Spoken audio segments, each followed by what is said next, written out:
겉보기엔 평온하고 화목해 보이는 가족도 들여다보면 속이 골마 있는 경우가 있어요. 가족이라는 이름으로 믿고 의지했던 사람, 정을 나눈 사람에게서 더더욱 깊은 상처를 받게 되고는 하죠. 여러분에게도 그런 경험이 있으셨나요? 오늘 저는 저희 가족 안에서 벌어진 믿기 힘든 배신과 그 끝에 마주한 진실에 대한 이야기를 들려드리려 사연을 쓰게 되었습니다. 그럼 지금부터 시작할게요. 저는 무남동녀 외동딸로 자랐어요. 아빠는 제가 초등학교에 들어가기 전 세상을 떠나셨고, 엄마는 홀로 분식집을 운영하시며 저를 키우셨죠. 엄마는 처음엔 번화가 근처의 작은 포장마차에서 시작하셨어요. 그러다 점점 맛있다고 입소문이 나기 시작하더니 장사가 날이 갈수록 잘 됐고, 결국엔 자리도 넓히고 정식 점포를 얻어 본격적으로 분식집을 시작하셨죠.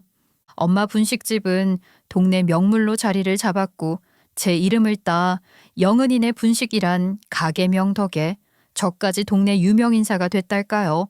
그러다 방송 촬영도 몇 번 들어왔고, 인터넷이 활발해지면서는 SNS며 블로그며 리뷰도 수두룩한 말 그대로 지역의 핫한 가게가 됐어요. 엄마는 분식집에 정말 열심히셨고 진심을 다해 일하셨어요. 매일 새벽부터 재료를 손질하고 직접 육수를 내고, 김밥에 들어가는 단무지도 직접 절이고, 어묵탕에 들어가는 파마늘 간도 직접 다져 넣을 정도였죠. 솔직히 요즘 세상에 그 정도 정성 들이고 시간 들이고 고생해가면서까지 해야 하나도 싶었지만, 엄마는 엄마만의 원칙이 뚜렷하신 분이었어요. 손은 많이 가지만 그게 자부심이라고 늘 말씀하셨고, 저도 그런 엄마가 자랑스러웠죠. 저는 나날이 성실히 일하고 떳떳하게 사시는 엄마 밑에서 자라면서 일찍 철이 들었고, 엄마한테 자랑스러운 딸이 되고 싶었어요. 그래서 공부도 열심히 했고, 큰 문제 없이 대학을 졸업하고는 고향을 떠나 경기도에 있는 한 중견 기업에 취직했죠. 평범한 사무직으로 취업했고, 그때까지만 해도 그냥 남들만큼만 평범하게 살자, 안정적으로 살자 이런 생각뿐이었어요. 그런데 막상 일하다 보니 욕심이 생기더라고요.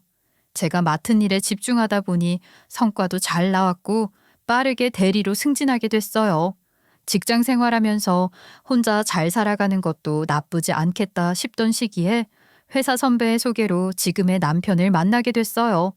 당시 남편은 사업을 시작한 지 3, 4년쯤 된 시점이었고, 말하자면 막 고생 끝에 조금씩 기반을 다져가던 단계였어요. 직원도 몇 명 있었고, 거래처도 안정적으로 확보해놨고, 무엇보다 그 일이 너무 재미있고 좋다는 게 말투에서부터 묻어나오는 사람이더라고요. 묻어난 성격에 유쾌하고 말도 재밌게 하는 타입이라 처음 만남부터 편안했던 기억이 나요. 저는 좀 숫기가 없는 편이고 이성이랑 대화하는 걸 어색해하는 스타일인데, 남편 쪽에서 편안히 대해주니까 금방 마음이 풀렸죠. 어머니는 시장 근처에서 분식집을 하세요. 떡볶이 장사하신 지는 꽤 오래되셨고요. 해? 혹시 그 대구 중앙시장 옆에 있는 거기요? 와, 대박! 거기에 저 예전에 여행 갔을 때 혼자 가서 3접시나 먹었었어요. 진짜 맛있던데. 영은 씨 완전 떡볶이 수저네요. 와, 부럽다 진짜. 거긴 손맛이 진짜 남다르던데요. 어머님이 정말 솜씨가 좋으시네요. 어머, 정말요? 거기 우리 엄마 가게 맞아요. 와, 신기하다 진짜. 대구까지 오셔서 드셔보신 거예요? 그럼요. 제가 또 떡볶이 귀신이거든요. 진짜로 줄 서서 먹었어요. 근데 진짜 제가 먹어본 떡볶이 탑5 안에 듭니다. 그 양념장 맛은 어디에서도 못 따라가요. 와, 진짜 레전드 떡볶이였는데. 언제 다음에 한번 먹으러 가도 되죠? 그 말이 빈말로 안 느껴졌던 게, 나중에 대구 내려갔을 때 남편은 진짜로 저희 엄마 떡볶이를 혼자 3인분이나 먹어 치우더라고요. 김밥도 2줄이나 시켜서는 이건 무조건 다른 지역에도 분점 내야 돼요. 이러면서 계속 칭찬을 했었죠. 아무튼 저는 그런 남편의 첫 모습에 마음이 확 갔던 것 같아요. 사실 우리가 나이가 어리거나 20대 초반도 아니고 결혼을 진지하게 생각해야 하는 시기에 만나다 보면 아무래도 이성적으로만 판단하는 사람들이 많잖아요. 제 주변에서도 아무리 장사가 잘 되고 돈을 잘 번다 해도 떡볶이집 하는 홀어머니라 하면 피식 웃거나 꺼려하는 남자들이 대부분이었거든요. 왜 말로는 괜찮다고 하면서도 속으론 좀 아래로 보는 게 느껴지는 사람들 있잖아요. 특히 공부 꽤나 하고 학벌 좀 있다는 사람들일수록 장사해서 돈 벌었다는 걸 좀 아래로 생각하는 경향이 있더라고요. 그런데 남편은 오히려 어머님 진짜 너무 멋지시네요. 그런 정성은 아무나 못해요라며 대단하게 생각하고 고생을 알아주는 게 좋아 보였던 것 같아요. 그렇게 시작한 저희의 연애는 큰 갈등 없이 무난히 이어졌고 연애한 지 2년 반쯤 지났을 때는 자연스럽게 결혼 얘기가 나왔어요. 엄마도 남편을 사람 성실하고 착해 보인다며 응원해 주셨고 남편 역시 명절이나 주말에 자주 대구에 내려가서 엄마에게 인사도 잘 드렸고 잘했죠. 저희 쪽엔 아무 문제가 없었어요. 그런데 결혼 준비를 하면서부터 시가 쪽 분위기가 좀 묘해졌어요. 사실 저희 남편이 좀 민망해하면서 저한테 고백한 게 있었어요. 아버지는 몇 년 전에 돌아가셨고 어머니는 혼자 지내시다가 교회에서 만난 남자와 교제 중이라고 하더라고요. 남편은 엄마 인생은 엄마 인생이라며 누굴 만나든 그건 엄마 마음이라고 그 남자와의 연애에 대해 꽤 긍정적으로 말했지만 문제는 남편의 누나와 남동생이었어요. 두 사람은 시어머니의 연애 자체를 완전히 반대하고 있었거든요.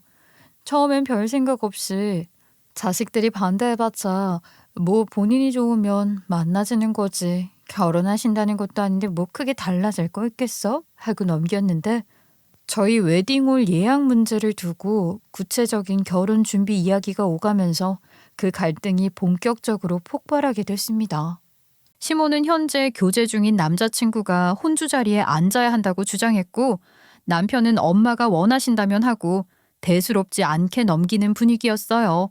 저도 그 문제에 특별히 반대할 이유는 없었고요. 그런데 시누이와 시동생이 결사반대를 하고 나선 거예요. 아, 엄마, 제정신이야?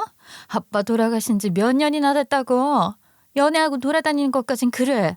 나도 엄마 인생이려니 하고 이해하려고 노력했어. 그래도 이건 아니지? 어떻게 우리 아빠 자리까지 대신하게 하려는 생각을 할 수가 있어? 어떻게 그런 사람을 거기 앉히려고 할 수가 있냐고? 아이, 엄마, 진짜. 엄마가 아빠한테 이러는 거 아니지. 그 사람이 뭐라고 그 자리에 앉아. 나 절대 그 꼴은 못 봐. 니들 애비 돌아가신 지 벌써 5년이다. 그 사람은 내가 함께하고 싶은 사람이고 이 집의 가장 역할도 해줄 수 있는 사람이라고. 아이, 그럼 혼주석인 누가 아냐? 아빠 돌아가신 지 5년이지. 그래. 근데 엄마 그 남자 만난 지 3년도 넘었잖아. 그건 왜 빼고 말해? 누가 보면 진짜 다 늙어서 주책이라고 욕해. 아빠가 엄마한테 얼마나 끔찍하게 잘했는데 아빠 돌아가시고 2년 만에 그렇게 홀라당 새 남자 만나더니 이젠 아주 아빠 노릇까지 시키게 했다. 난 절대 그 꼴 못 봐.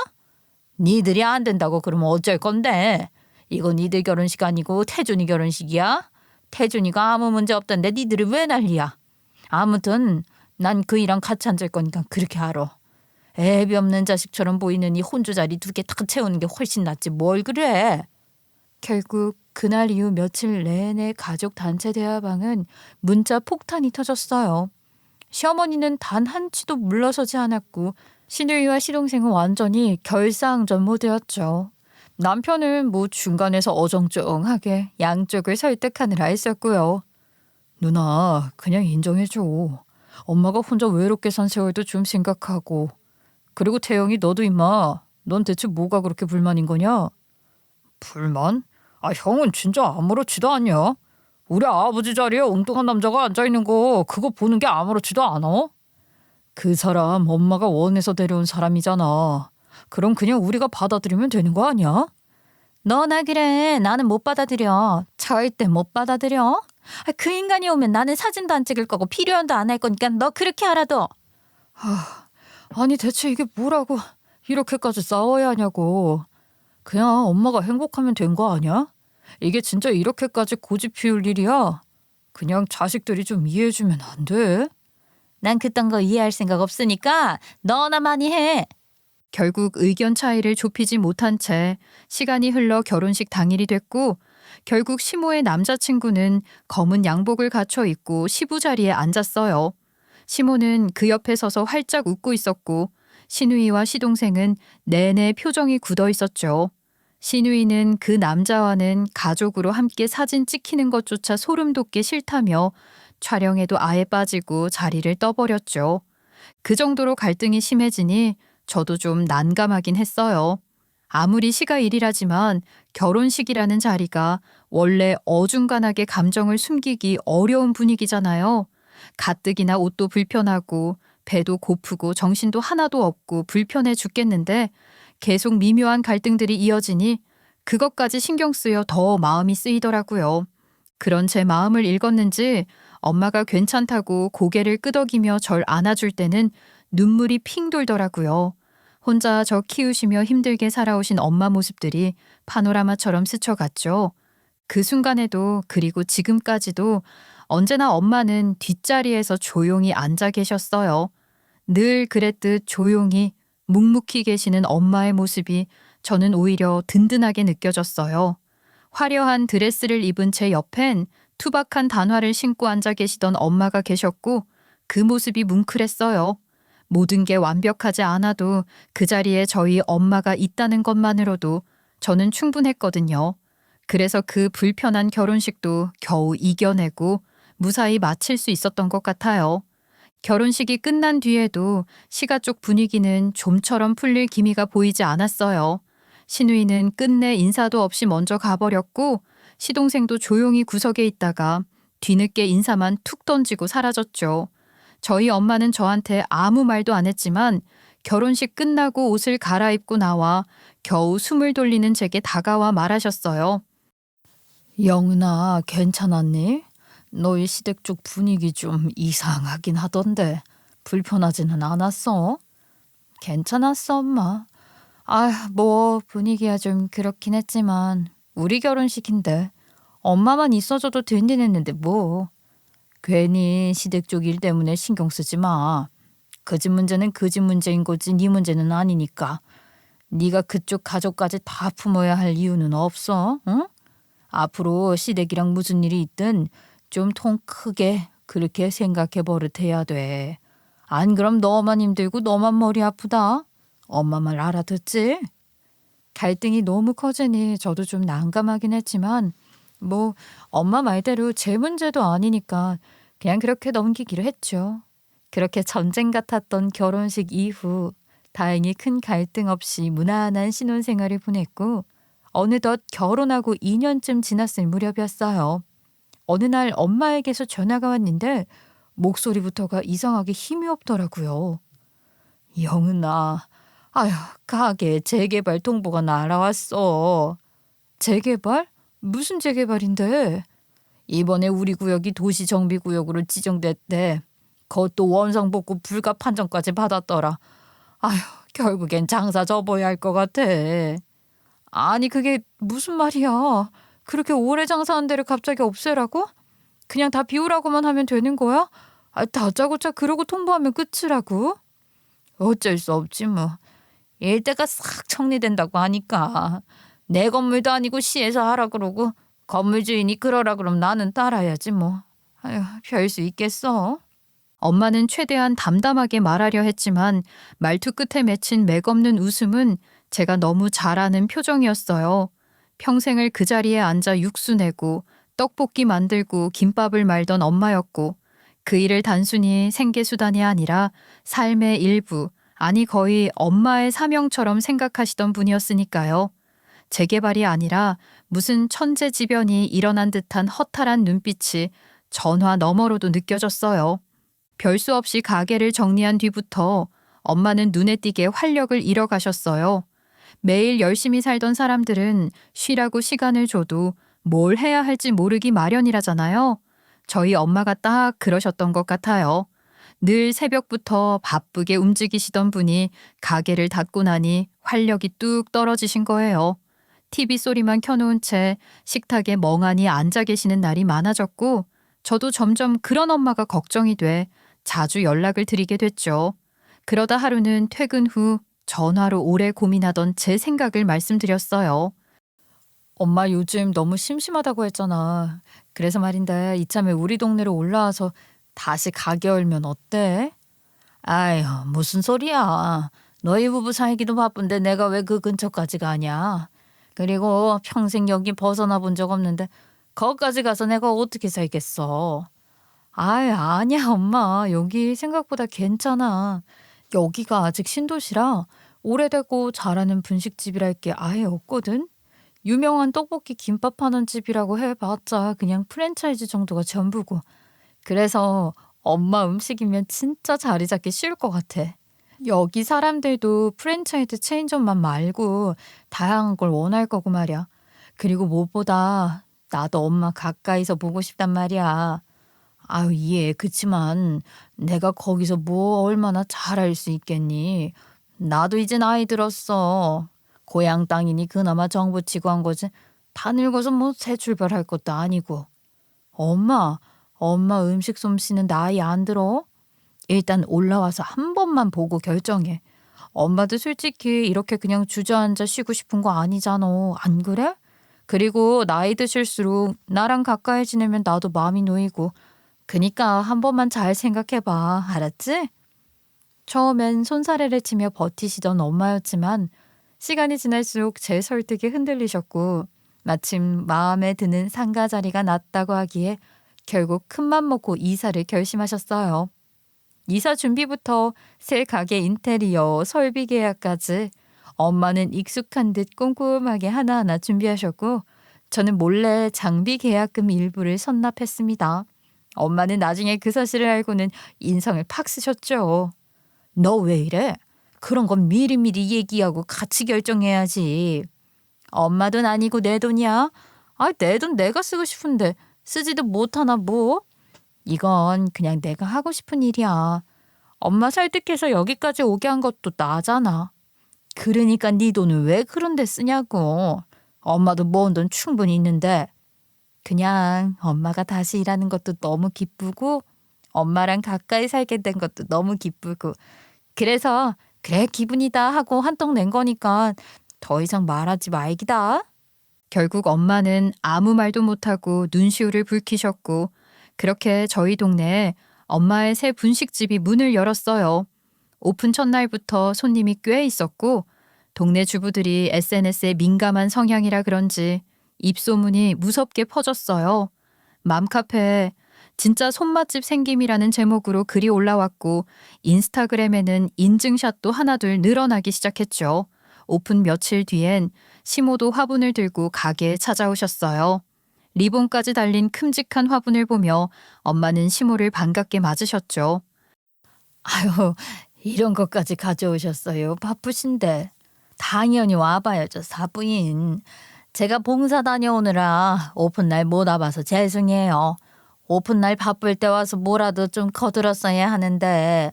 아유, 아닙니다. 이렇게 와주신 것만 해도 너무 감사하죠. 근데 문 연 지 며칠 되지도 않았는데 장사가 아주 잘 되네요. 벌써부터 이 정도면 좀 있으면 정말 대박 나겠는데요. 대구에서도 아주 유명한 분식집을 하셨다더니 이제 경기도까지 와서도 성공하셨네. 더 대박 나세요. 뭐 아직은 조심스럽지만 잘 돼야죠 뭐. 제가 그래도 여기 꽤 오래 살아서 나름 발이 넓어요. 제가 또 친화력 하나는 왔다잖아요. 입소문은 제가 확실히 내드릴게요. 이따 교회 갈 건데 우리 교회 사람들한테도 홍보 많이 해야겠다. 시어머니가 다녀간 후 엄마는 사돈이 가까이 사는 거 그래도 내심 좀 걱정됐는데 마음이 놓인다며 웃으셨어요. 그날 엄마는 김밥을 잔뜩 싸며 한참이나 기분 좋아하셨고 저도 괜히 마음이 따뜻해졌어요. 이대로만 가면 좋겠다고 생각했죠. 하지만 그렇게 훈훈한 분위기가 오래가진 않았어요. 엄마 가게가 자리 잡은 지 얼마 안 지나 반대로 남편 쪽 사업에 문제가 생기기 시작한 거였습니다. 원자재 공급에 문제가 생겼고 매입가는 치솟았고 그 와중에 큰 거래처 하나가 대금을 미루는 바람에 자금이 급하게 필요해졌죠. 남편은 며칠 밤을 새워가며 고민하다가 결국 저한테 말을 꺼냈어요. 여보, 이번에 진짜 좀 많이 꼬였어. 우리 사정으로는 당장 자금 돌리기가 쉽지가 않네. 당신한테 말 안 하고 해결해 보려고 했는데 상황이 좀 안 좋아. 얼마나 필요한 건데? 한 2억 조금 넘게? 근데 진짜 급한 불만 끌 수 있으면 다시는 이런 일 없게 만들 자신은 있어. 이것만 해결되면 진짜 다른 건 다 괜찮거든. 근데 우리도 당장 그 정도 여유는 없잖아. 그래서 미안하지만 장모님께 좀 도움을 받을 수 있을까 싶어서. 뭐? 우리 엄마한테? 솔직히 결혼하고 남편 일로 엄마한테 도움 청하는 그런 딸은 저는 정말이지 되고 싶지 않았거든요. 뭐 누구는 그러고 싶어 그러겠냐마는 아무튼 남편 제안에 저는 며칠을 머리 싸매고 고민하다가 결국 엄마에게 조심스레 말했어요. 엄마, 그게 사실 성재 씨 회사 쪽에 자금 문제가 생겼는데 우리가 도저히 감당이 안 돼. 당장은 급한 불만 꺼야 해서. 그래서 말인데. 예, 말 안 해도 돼. 엄마가 평생 김밥 말고 떡볶이 만들며 모은 돈을 이런 데 안 쓰면 어디 쓰겠니? 그럴 때 쓰라고 모은 거야. 엄마가 도와줄게. 아, 엄마. 그래도 너무 죄송해서. 죄송할 일도 많다. 우리 사위 일이면 내가 나서야지. 그래야 우리 딸이 더 편한 일이라면 엄마는 뭐라도 해. 그리고 최서방 내가 사람 잘 봤다. 약속 지킬 사람이야. 엄마는 그걸로 됐어. 결국 엄마는 이사 온 지 몇 달밖에 안 된 집을 정리하고 그 돈들 남편 사업 자금으로 주신 후 더 작은 집으로 이사하셨어요. 그 돈으로 남편 사업은 겨우 급한 불을 끌 수 있었고 다행히 다시 안정세를 찾게 됐지만 그런 엄마께 너무 죄송한 마음이 컸습니다. 그 후 남편은 엄마에게 정말 고마워했어요. 틈만 나면 가게에 들러 자주 일손을 도왔고 주변에도 엄마 얘기를 자랑스럽게 하곤 했죠. 엄마도 그런 남편을 예뻐하셨고요. 장모님, 뭐 시키실 거 있으시면 저한테 다 시키십시오. 제가 또 남아도는 건 이 힘밖에 없지 않겠습니까? 아, 어묵 국물 더 드릴까요? 예, 지금 가겠습니다. 우리 사위 매번 짬날 때마다 이렇게 와서 가게 일도 돕고 마음이 참 착하네. 보기 드물게 순하고 그럴수록 내가 더 잘해야지 싶다. 아휴, 다 엄마 덕이지. 엄마 아니었음 저 사람 일도 접어야 했을 거야. 엄마 덕에 우리 둘 다 잘 살고 있어. 고마워 정말. 엄마가 집까지 팔아 우리 남편 도와준 게 죄송스럽긴 했지만 그래도 가게가 계속 잘 되니 위안이 됐어요. 저도 남편도 가게에 자주 들러 일손을 거들었고 그렇게 시간은 흘러갔죠. 그러다 어느 날 엄마가 조심스럽게 말을 꺼내셨어요. 영은아, 근데 있지. 요즘 이상하게 손님이 좀 줄은 것 같다. 응? 그래? 아, 그러고 보니까 나도 그 일도 요 몇 주는 못 가봤네. 엄마 왜 많이 줄었어? 예전엔 줄도 섰는데 요즘은 이상하게 썰렁하더라고. 주말에도 손님이 뚝 끊기고 배달도 잘 안 들어오고 말이야. 근데 도통 뭐 때문인지 알 수가 없으니. 아휴. 엄마 얘기에 저는 혹시나 싶어 배달앱 리뷰를 확인해 봤는데요. 근데 충격적인 걸 발견했죠. 서로 다른 아이디로 악성 리뷰가 연달아 올라와 있는 거예요. 엄마 여기 리뷰 좀 봐봐. 이게 다 무슨 소리야? 뭐라고 써 있는데? 바퀴벌레 나옴. 진짜 토 나왔음. 여기 절대 시키지 마라. 김밥 먹고 애가 토했네요. 도대체 위생이 얼마나 최악이면 애가 먹자마자 토하나요? 아니, 말도 안 돼. 우린 방역도 철저히 했잖아. 바퀴벌레가 도대체 어떻게 나와 그 새하얀 주방에. 엄마야, 그런 적 없었는데. 아이고, 이건 진짜 너무하다. 아니, 누가 이런 글을 썼다니. 저희는 가게 오픈도 전부터 해충 박멸 업체에 가입해 계속 관리를 해오고 있었고 그런 게 발견될 리는 만무했어요. 혹시 몰라 CCTV도 확인해봤지만 바퀴벌레는커녕 파리 한 마리 안 보였어요. 그럼에도 리뷰 몇 개의 영향은 어마어마했고 그 여파로 주문은 뚝 끊기고 평점은 급락했어요. 거기다 그 악성 리뷰 내용은 동네 맘카페와 지역 커뮤니티에까지 퍼지고 말았죠. 그 집 조심하세요. 쓰레기 재료 쓴대요. 원래 대구에서 위생 문제로 쫓겨난 거라던데요. 절대 불매운동 합시다. 각종 지역 커뮤니티에는 어처구니 없는 루머까지 돌아다니기 시작했어요. 저는 도저히 참을 수 없었고 엄마에게 법적 대응을 하자고 했죠. 엄마 이거 그냥 두면 안 돼. 이대로 가면 진짜 이 말도 안 되는 헛소문 때문에 가게 문 닫게 생겼어. 요즘 세상에 이런 리뷰 영향력이 얼마나 큰데 이거 다 헛소문인 거 밝혀야지. 고소해야 돼. 동네 장사하면서 동네 사람 상대로 고소하고 그러는 거 아니다. 다 내 음식이 부족해서 생긴 일인데 남 탓을 하면 안 되지. 아니 엄마가 부족한 게 뭐가 있어. 이거는 명백한 악성 리뷰잖아. 증거랍시고 찍어 올린 것도 벌레 사진 하나가 다잖아. 근데 그게 자기 집에서 나온 건지 어디서 주워온 건지 어떻게 아냐고. 억울해. 난 억울해서 못 참아. 알지. 알아. 근데 이런 문제에 시끄럽게 대응하면 동네에서 더 평판만 안 좋아질 수가 있어. 때로는 억울할 때도 인내할 줄 아는 게 인생 살아가는 지혜일 때가 있는 거다. 엄마의 말에 함께 고민하던 남편도 거들었고 시어머니도 가만히 고개만 끄덕였어요. 하긴 그건 장모님 말씀이 맞아. 여기가 신도시라 입소문 하나에 무너지는 집들 많아. 고소해서 기사 하나 나면 동네 장사하면서 주민이랑 척진다 어쩐다 하면서 말만 더 시끄러워질 수도 있고 말이야. 제 생각에도 그 말이 맞을 것 같네요.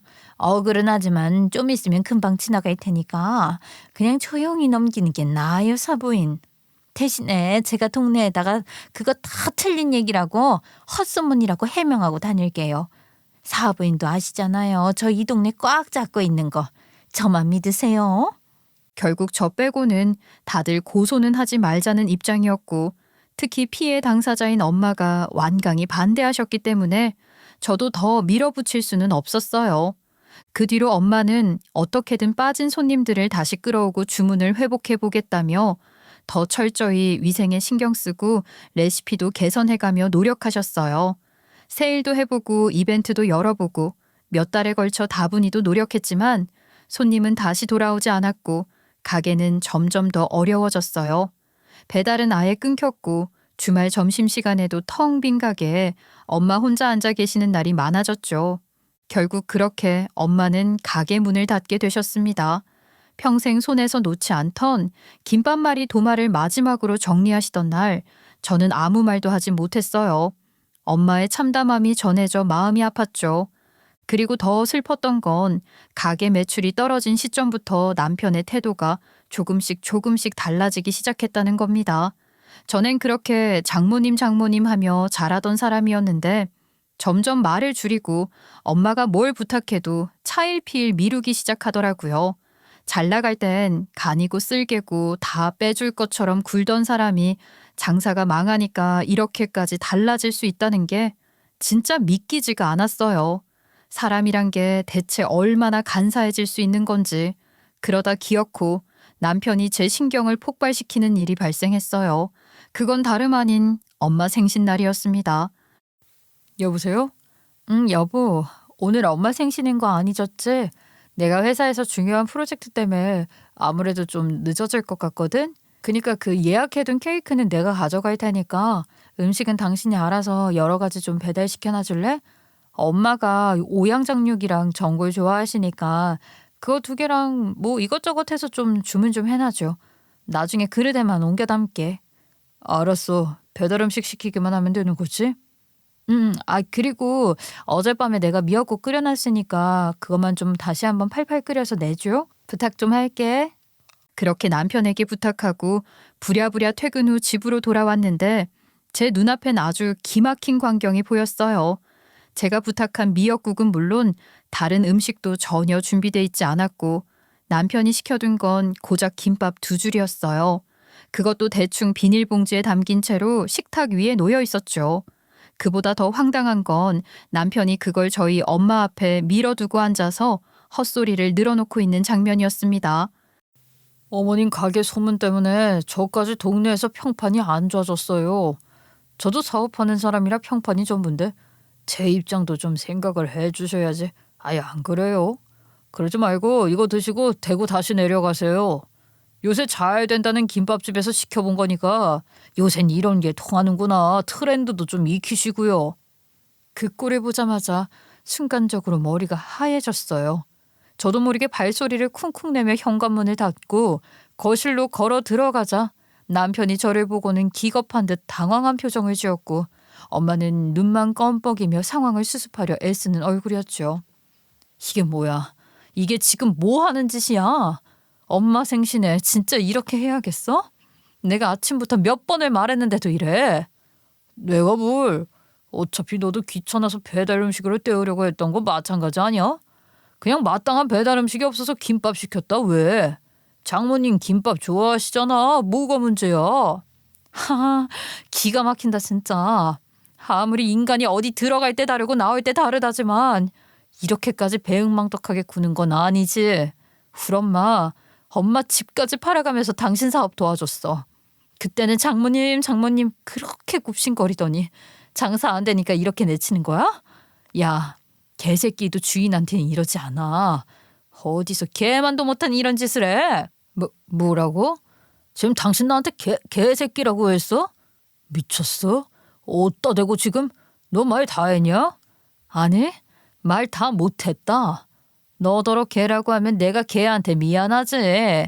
개는 충성이라도 해. 고마움도 알고 충성할 줄도 알고 이러고 사람 뒤통수 치는 짓은 안 한다고. 이 은혜도 모르는 쓰레기야. 제 고함에 남편이 벌떡 일어서며 험악한 눈빛을 보였고 저도 두 눈을 부릅뜨고 물러서지 않았어요. 그때였어요. 엄마가 갑자기 울음을 터뜨리신 겁니다. 울음소리가 너무 갑작스러워서 거실에 있던 공기가 그대로 얼어붙은 느낌이었고 저랑 남편 둘 다 얼어붙은 채로 엄마를 바라봤어요. 그만, 제발 그만해라. 다 내가 부족해서 그런 거다. 내가 여기 오는 게 아니었는데 그랬다면 이런 일도 없었을 텐데 내가 미안다. 내가 미안다. 엄마가 그렇게 말씀하시며 소리내서 우시니까 저도 울음이 터져나왔고 달려가서 엄마 손을 잡고 엄마 미안해, 내가 너무 미안해 하며 같이 울었어요. 그 모습을 본 남편도 그제야 죄책감이 들었는지 머쓱해 하더니 고개를 숙이더군요. 제가 죄송합니다, 장모님. 사실은 오늘 사업상 좀 일이 생겼어요. 일이 어그러지면서 손해가 크게 났는데 그걸로 스트레스가 심해서 그만 괜히 장모님한테 화풀이를 했습니다. 제 부족 탓인데 괜히 장모님 핑계를 댔던 것 같습니다. 이 사람 말대로 장모님이 저한테 어떻게 해주셨는데 그 은혜도 있고 제가 진짜 이러면 안 되는 건데 정말 죄송합니다. 죽을 죄를 졌습니다. 남편은 악귀 씨였다 퇴마라도 된 사람처럼 엄마 앞에 무릎을 꿇고 죄송하다고 했지만 그 말을 듣고도 전 조금도 마음이 풀리지 않았어요. 아마 엄마가 말리지 않았으면 그 자리에서 바로 짐 싸서 나왔을지도 모릅니다. 하지만 저는 그때 이미 이 상황을 가만히 넘기지 않겠다고 마음먹고 있었어요. 누구에게도 밝히지 않았지만 제게는 은밀히 준비 중이던 카드가 있었거든요. 디데이는 바로 몇 주 뒤 다가올 시모 생일. 이제 대망의 디데이가 얼마 남지 않은 시점이었고 저는 그날을 남편이 저희 엄마한테 했던 걸 그대로 돌려주는 날로 정해뒀어요. 물론 고작 그대로만은 아니었고 아주 화끈한 선물까지 더해서 말이죠. 그리고 마침내 시모 생일이 다가오기 며칠 전 저는 남편과 시누이, 시동생 모두에게 연락을 돌렸어요. 이번 생일 파티는 제가 다 준비할게요. 어머님 놀라시게 할 거니까 아무것도 묻지 마시고 저녁 시간에 맞춰 어머님 모시고 어머님 댁으로 오세요. 서프라이즈니까요. 옳게 뭐 대단한 거라도 준비한 거야? 되게 신나 보이네. 형수님 성격에 제대로 못 꾸미셨겠는데요. 기대할게요. 남편도 그때까진 아무 의심 없이 그래, 당신이 준비한 거라면 뭐든 좋지 하며 기대하는 눈치였죠. 그리고 시어머니 생신 당일 저는 시어머니 집 거실에 간단하게 상 하나만 차려뒀어요. 김이 모락모락 나는 떡볶이, 튀김, 순대 세트. 딱 그거 하나. 그렇게 생일상을 차려두고 곧 들어올 시어머니와 시가 사람들을 기다렸습니다. 곧이어 약속한 시간이 됐고 시어머니는 거실불이 꺼진 상태에서 가족들이 박수치며 들어가자 손뼉을 치며 좋아하더군요. 아이고야, 뭘 이런 걸 다 준비를 했대. 다 늙어 생일이 뭐 중요하다고. 영훈이가 며칠 전부터 아주 큰 소리 쳤어. 한번 얼마나 대단한가 보자. 짜잔, 서프라이즈. 생일상 나왔어요.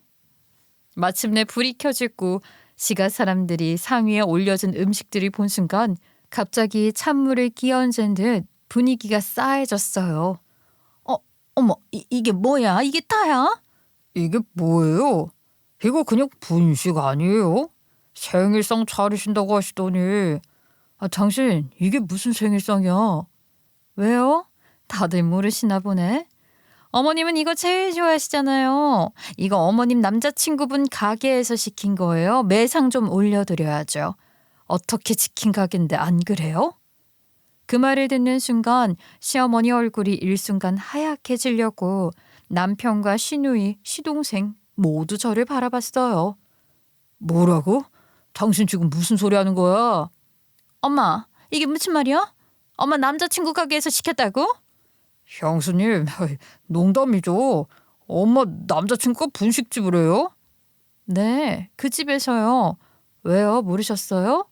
우리 엄마 가게 근처에 새로 오픈한 그 가게 어머님 남자친구분이 운영하시는 거예요. 그래서 제가 일부러 거기서 주문한 거고요. 거기 매출 올리려고 어머니가 어떤 짓까지 하셨는데 저라도 매상 같이 올려드려야죠. 그때부터 분위기는 이상하게 흘러갔고 저는 더 이상 숨기지 않았어요. 제가 찾은 진실들을 하나둘 폭로하기 시작했습니다. 우리 엄마 가게 망하게 하려고 악성 리뷰 조작해서 올린 또라이들 있는 거 다들 아시죠? 근데 아마 이건 모르셨을 거예요. 말도 안 되는 가짜 리뷰 테러에서 저희 엄마 가게 결국 문 닫게 만든 놈들. 그 휴대폰 아이디 3개 그거 다 추적했더니 어머님하고 어머님 남자친구더라고요. 2개로 모자라니 휴대폰 하나 더 만들어서 계정 돌려가며 썼더라고요. 말도 안 돼. 그걸 어떻게 알아냈어? 회사 동료가 도와줬어. 당신이랑 어머님이 고소하지 말라고 말린 뒤에도 나 억울해서 미치겠더라고. 그래서 처음엔 그냥 푸념이나 하려고 억울해서 말했는데 그걸 왜 참냐고 바보같이 왜 당해주냐고 법적 대응하라고 하더라고. 잘 아는 변호사까지 소개해주겠다면서 말이야. 옳게. 정말 그 말이 다 사실이야? 아직 놀라긴 일러요 형님. 어머님 전에 저희 엄마 가게 도와준다며 오셨던 날 있었죠? 그날 가게 CCTV 돌려봤거든요. 사라졌던 엄마 비법 노트 어머님이 훔쳐갔더라고요. 그 노트에 적힌 레시피가 그 가게랑 너무 똑같다는 말이 많아서 이상하다 했는데 그것마저도 훔쳐가셨더라고요. 그것도 본인 손으로 직접. 시모는 입을 꾹 다문 채로 떨고 있었고 시누이와 시동생은 입을 벌린 채 아무 말도 못했어요. 왜 기억하시죠? 엄마 생신날 제가 남편에게 회사 프로젝트 때문에 늦는다고 했던 거. 사실 그날은 회사 일이 아니라 변호사랑 미팅 있어서 그랬던 거였어요. 남편 놈이 저희 엄마한테 김밥 2줄 던져놓고 트렌드 배우라고 했던 바로 그날 저녁 말이에요. 제 말이 끝난 후 시가 식구들의 얼굴이 동시에 무너졌어요. 시모는 주저앉을 듯 의자에 털썩 앉았고 남편은 입술을 깨물며 고개를 돌렸어요. 시누이와 시동생은 아무 말도 하지 못한 채 멍하니 있었고 조용하던 거실엔 분식 냄새만 어색하게 퍼졌어요. 분위기는 마치 유리창이 와장창 깨지는 소리와도 같이 완전히 무너졌고 아무도 그 다음 말을 이어가지 못했어요. 시어머니는 이건 오해다, 네가 착각한 거다라며 급히 수습하려 했지만 제가 테이블 위에 올려놓은 출력물과 CCTV 캡처 보낸 변명의 여지가 없었죠. 엄마 진짜 미쳤어? 엄마가 사돈 어른 가게 망하게 해놓고 그 남자한텐 그걸로 장사를 시켰다고? 아우 이게 사람이 할 짓이야. 도대체 얼마나 남자에 미쳐서 이래. 아니 어떻게 인간이 이런 짓을 해? 아버지 돌아가시고 우리가 얼마나 지켜보느라 참았는 줄 알아? 근데 결국 이런 짓까지 하고 있었던 거야. 진짜 나 더는 엄마를 이해하고 싶지도 않다. 엄마를 이해해보려고 노력했던 그 시간들마저도 아까울 지경이야. 그 말에 시어머니가 그게 아니야. 그 사람이 좀 도와달라 해서 라고 웅얼웅얼 중얼거렸지만 누구도 듣지 않았어요. 거기다 제가 마지막으로 던진 한마디가 기름을 부은 셈이 됐습니다. 아, 참. 그 남자 교회에서 만난 사람도 아니던데요, 어머님? 알고 보니까 밤마다 춤추는 댄스 교실에서 만났더라고요. 아, 댄스 교실이라고 하면 너무 고급스럽게 포장한 건가? 그냥 직접 보시는 게 더 확인이 빠르겠네요. 그리고는 바로 준비해온 영상을 틀었어요. 그 영상엔 시어머니가 그 남자와 함께 밤 무대에서 몸을 부대끼며 상스러운 춤을 추면서 천박하게 웃고 있는 장면이 그대로 담겨 있었습니다. 시동생은 얼굴이 시뻘개졌고 시누이는 입을 틀어막더니 욕지거리까지 내뱉고야 말더군요. 아, 진짜 더러워서 못 보겠다. 추잡스러워. 진짜 상스럽다고. 어머, 너무 천박해. 난 진짜 됐다. 그러고는 방문을 박차고 나가버렸어요.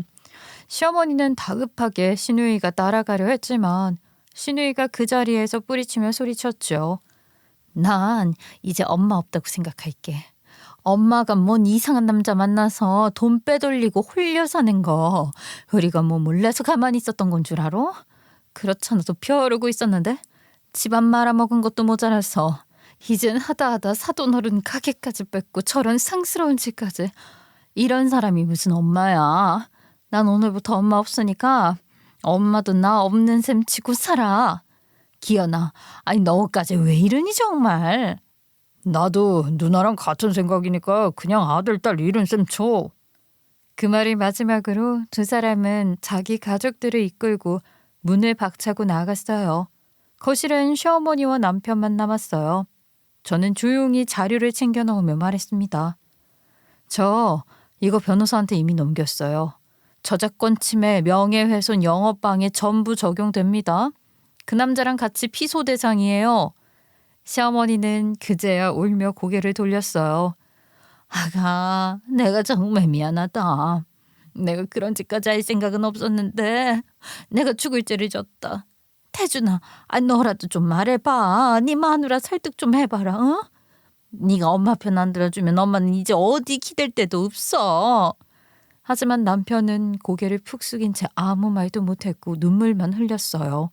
저는 준비해간 이혼 소송 청구서를 꺼내 남편 앞에 내밀었습니다. 네 놈 새끼가 은혜도 모르고 우리 엄마한테 그딴 말 씨부릴 때부터 이미 이혼이었어. 이 배은망덕한 새끼야. 우리 태준이는 아무 잘못 없다 아까. 다 내 탓이다. 지 잘못은 지가 잘 알겠죠.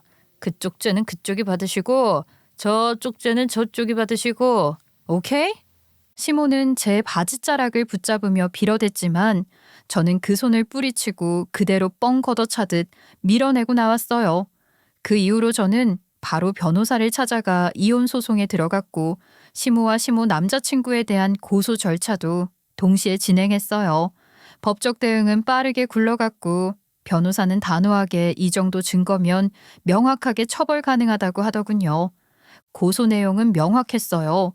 악성 리뷰를 통한 영업방해, 비방 목적의 허위사실 유포, 저작권 침해, 명예훼손, CCTV로 확보한 주방 무단 침입 및 영업정보 절도, 동종 업종 창업을 위한 부정경쟁 행위. 담당 변호사는 강하게 나섰고 사안은 바로 지역경찰서 경제범죄팀으로 넘어갔어요. 시모와 그 남자는 동시에 피소 통보를 받았고 일주일도 안 돼 경찰 조사를 받기 시작했죠. 초기 진술에서 시모는 발뺌했어요. 그거는 그냥 가게 돌아가는 게 궁금해서 잠깐 들어갔던 거지 훔치려던 건 아니었어요. 저 리뷰도 내가 직접 쓴 게 아니에요. 내 남친이 했지. 나는 몰랐어요. 미쳤다고 내가 사돈한테 그런 짓을 하겠어요. 하지만 조사 결과 시모가 그 남자와 범죄를 공모하며 주고받은 문자 캡처 일부까지 증거로 포함되어 있었어요. 그 대화는 조작 불가능한 상태로 보존되어 있었고 경찰은 그 즉시 시모의 집, 남자의 가게, 사무실을 수색했어요. 남자의 가게 주방에서는 엄마 레시피 노트를 출력한 종이가 그대로 발견됐고 벽장에선 시모 명의로 만들어진 불법 이중 장부도 나왔어요. 더 충격적인 건 따로 있었어요. 조사 결과 시모는 그 남자에게 단순히 레시피만 넘긴 게 아니라 남편이 어려울 때 엄마가 건넸던 투자금 일부까지 빼돌려 건네고 있었던 거예요. 그 돈은 엄마가 이 동네 오면서 판집 자금이었어요. 그 돈 일부를 자기한테 좀 도와달라고 남편을 꼬셔서 받아낸 거였고, 결국 그 돈은 시모를 거쳐 그 남자의 초기 창업 자금으로 들어갔다는 정황이 드러났어요. 그 사실을 들었을 때는 거의 그대로 바닥에 주저앉을 뻔했어요. 제가 그토록 죄책감에 미안해하던 엄마의 희생이 고스란히 그놈들한테 가서 밑거름이 됐었단 거잖아요.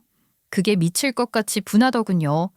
결국 경찰은 공모에 의한 경제사기 및 부정자금 유용 혐의로 시모와 그 남자를 공동 입건했어요. 시모는 체면을 차릴 수 없게 되자 시누이와 시동생에게 매달렸어요. 내가 순간 잘못 낚인 거다. 애초에 그 남자한테 홀려서. 하지만 자식들은 아주 단호했어요. 시누이는 동네 창피해서 못 산다며 아예 이사를 가버렸고 시동생은 번호를 바꿨어요. 내가 진짜 조서방이랑 애들 보기 창피해서 정말. 난 이 동네 창피해서 발 붙이고도 못 살아. 다른 데 가서 살 거니까 나 찾지도 말고 서로 없는 듯이 살자고. 이상한 남자 만나서 우리 집 다 망하게 생겼잖아. 아유, 엄마는 더 이상 우리 가족도 아니야. 나한테 연락할 생각하지 마. 시모는 결국 유일하게 남은 남편에게 기다려 했어요. 태준아, 너만은 엄마 편 들어줘야지. 너 없으면 나 진짜 끝이야. 하지만 남편도 더는 감당할 수 없었는지 폭발하고 말았죠. 내가 엄마 때문에 진짜 사랑구실 못하게 됐어. 내가 무슨 낯으로 장모님을 봐. 장모님 돈도 레시피도 다 그 남자한테 갖다 바치고 이제 와서 나한테 울어? 엄마가 그러고도 엄마야? 그러고도 사람이냐고? 아, 내가 뭐 그러고 싶어서 그랬겠니? 뭐라도 해서 살려고 그랬지. 아, 되도 않는 변명하지 말고. 엄마는 엄마 죗값이나 치러. 그게 엄마가 할 수 있는 최선이니까. 시어머니와 남편은 그 자리에서 서로 울며 싸우기 시작했고 결국 남편은 짐도 안 챙기고 집을 나갔어요. 그 이후 시가 쪽에서 다시 연락이 오는 일은 없었고 저는 그 뒤로 오로지 엄마만 생각하며 새로운 삶을 준비하게 됐습니다. 그런데 며칠 뒤 남편이 저를 찾아왔더군요. 얼굴은 반죽이 된 사람처럼 초췌했고 입에서는 술 냄새가 진하게 났어요. 왜 왔어? 여보, 내가 정말 미안해. 진짜 몰랐어. 엄마가 그렇게까지 했을 줄은. 나도 당한 거야. 나도 몰랐다고. 아휴, 한 번만 용서해주면 안 될까? 이혼 다시 생각해주면 안 돼? 내가 정말 잘할게. 장모님한테 석고내재라도 할게. 우리 엄마랑도 인연 끊을게. 나 진짜 이번엔 다 버릴 각오로 왔어. 남편의 말이 길어질수록 더 역겨웠어요. 저를 우습게 보고 나선 이제 와서 울며 불며 기어들어온다는 게 더 화가 났어요. 그래, 당신이 한 짓은 미미하다고 생각할 수도 있겠지. 엄마가 준 돈 자기 엄마한테 조금 넘겨준 게 뭐가 그렇게 큰 죄냐고 할 수도 있겠지. 악성 리뷰 테러하고 거짓 소문 퍼뜨리고 레시피 빼돌리고 그건 넌 몰랐으니까. 근데 우리 엄마가 어려워진 상황에서 네가 우리 엄마 대하는 태도 그거 하나로 넌 네 수준을 이미 증명한 거야. 그날 일은 진짜 내가 어떻게 됐었나 봐. 정말 다신 그럴 일 없을 거야. 됐어. 더 변명할 필요도 없고 들을 가치도 없어. 나 당신하고 이혼할 거야. 그리고 이 일로 더 이상 나 찾지 마. 남편은 그 자리에서 무릎을 꿇고 울면서 말했어요. 제발 진짜로 기회 한 번만 줘. 잘못했어. 진짜 미안해.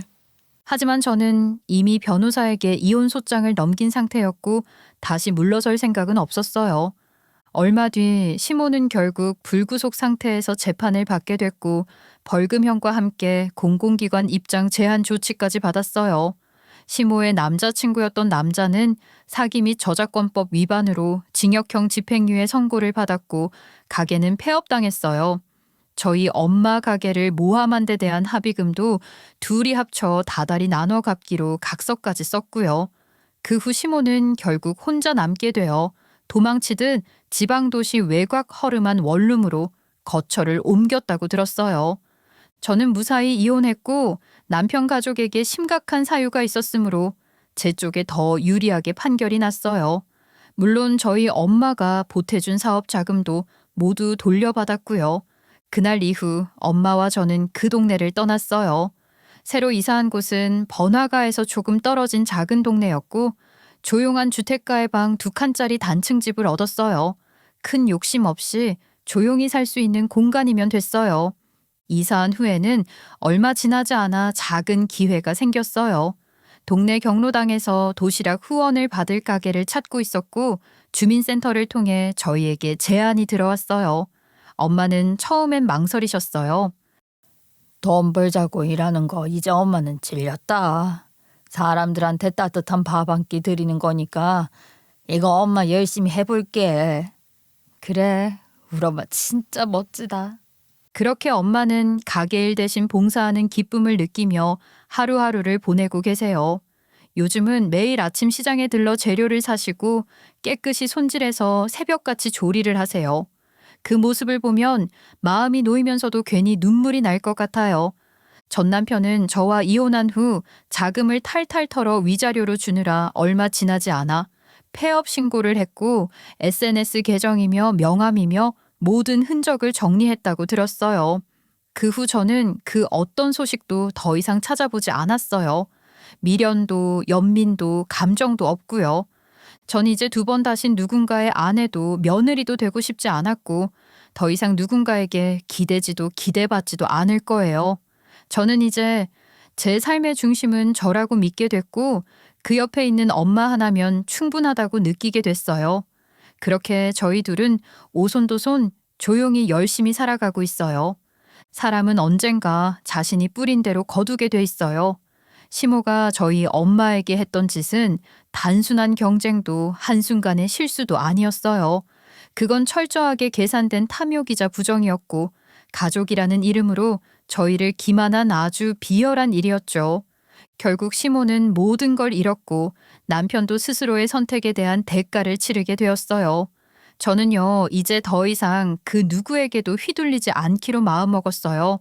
아무리 가까운 사이라 해도 선을 넘는 순간 용서란 없다는 걸 스스로 증명했으니까요. 엄마와 저는 다시 평범한 일상을 시작했어요. 누군가에게 잘 보이기 위해 꾸며낸 삶이 아니라 서로를 위하며 진심으로 웃을 수 있는 그런 삶이요. 오늘 이 이야기가 혹시 어딘가에서 부당한 대우에 참고만 살아가는 누군가에게 용기의 씨앗이 될 수 있다면 좋겠습니다. 끝까지 들어주셔서 진심으로 감사합니다.